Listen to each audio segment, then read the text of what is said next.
If your hair grows to about shoulder length and then it just seems to stop, I'm about to share something with you that'll change the way you approach hair growth completely. A lot of the hair growth discussion should be centered around something called the anagen phase. Your hair grows in cycles, and the most important phase is called the anagen phase, which is simply just the growth phase. During the anagen phase, your follicle is actively producing new hair every single day. Or not producing new hair, but your hair is actively growing every single day. Pumping out hair centimeter by centimeter. We know that hair grows about half an inch per month, which is 6 inches per year, but most people don't know that everyone's anagen phase is not the same length of time. Some people have an anagen phase that lasts 2 to 3 years, and some people have an anagen phase that lasts 6 or 7 years. And what's really important to understand is that the length of your anagen phase determines the maximum potential length that you can have. So assuming your hair grows the standard half an inch per month, and your anagen phase is 3 years, that means your hair will grow 18 inches before it eventually sheds. I'm not talking about your whole head of hair all at once, because your hair does shed, it has a shedding phase, and if all your hair shed at the same time, you would be bald for a brief period of time, and that's not what happens. Your hair is in different phases. But let's say you had an anagen phase of 6 years, and during that 6-year period at half an inch per month, your hair grew 36 inches. So if you feel like your hair won't grow past your shoulders, usually what that means is your hair has reached the end of its growth cycle. So the question is, can you increase your anagen phase? Can you increase this growth cycle? The length of your growth cycle is largely genetic, but there are several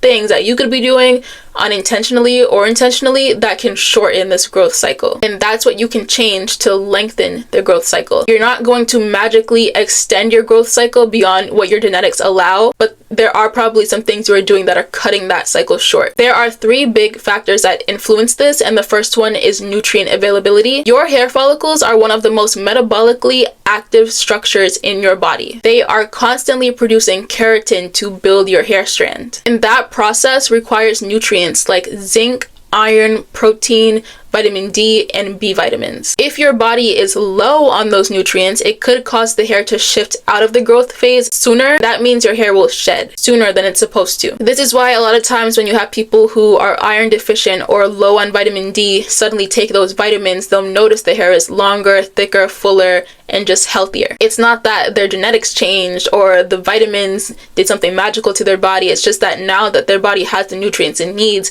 it's able to stay in the growth phase longer and produce more hair. That second factor is scalp health. Your follicles sit inside your scalp. So if your scalp environment is inflamed, clogged, or not getting the circulation that it needs, that can interfere with normal follicle function. Keeping your scalp clean, reducing buildup, getting circulation through massages will all help keep normal follicle activity. And the third factor is stress. And this is one that, if you're not careful, can really wreak havoc on your hair, and also one that is often done unintentionally.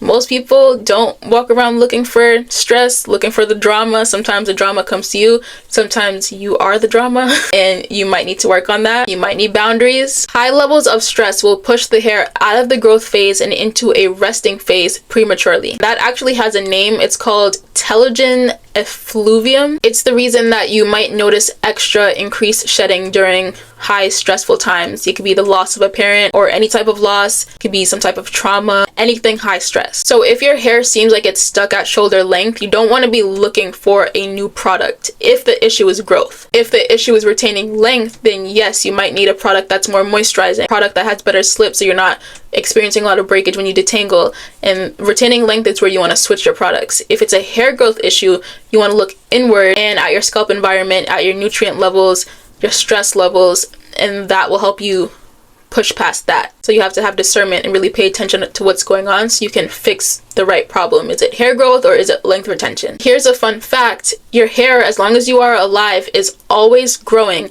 unless you have some type of medical condition that prevents it from not growing. Your hair is growing. It might not be growing to its full potential because of an internal issue, but it's growing. So I hope that brings you a little bit of comfort. If you need moisturizing products that help you prevent dryness and breakage, grab Capri's Moisture and Length Retention Duo. I've been using these products for 7+ years and my hair is so close to being at my dream length. It has gotten so long. After being stuck, I was stuck at the same length for years. You can find these products at caprihaircare.com. Thank you so much for watching, and I will see you next time.